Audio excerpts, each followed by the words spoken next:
je suis Nadège. Je vais vous présenter une méditation du pasteur Corinne du centre EZ37M. C'est une joie pour moi de vous partager cette méditation, ce message qui vient de Dieu.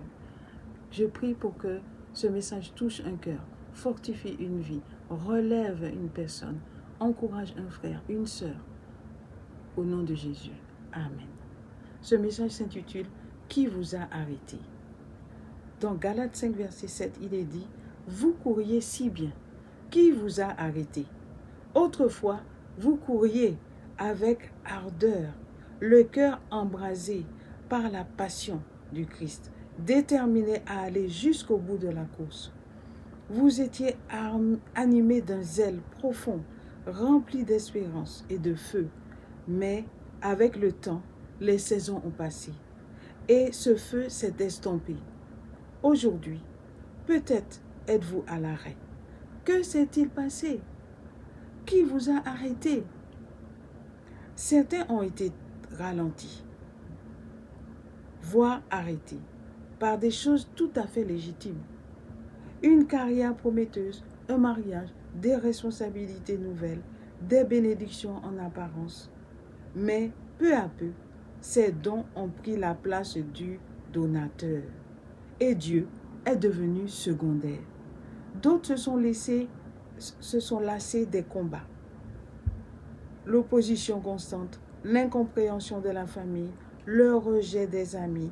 Et ils ont fini par s'asseoir, épuisés, découragés.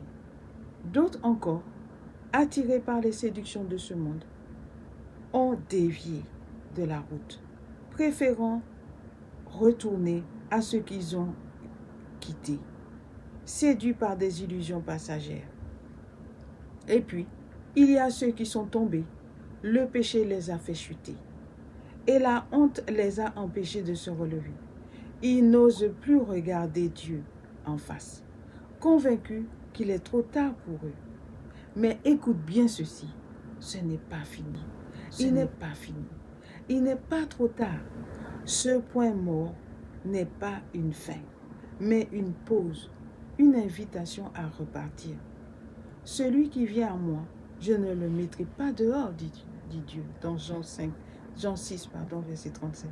Si nous confessons nos péchés, il est fidèle et juste pour nous les pardonner et nous purifier de toute iniquité.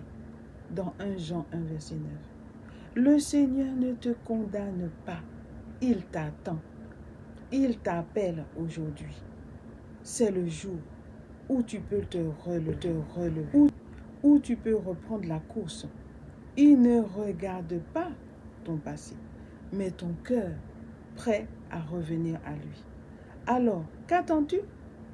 Le ciel tout entier espère te voir te relever. Le prix est encore à porter.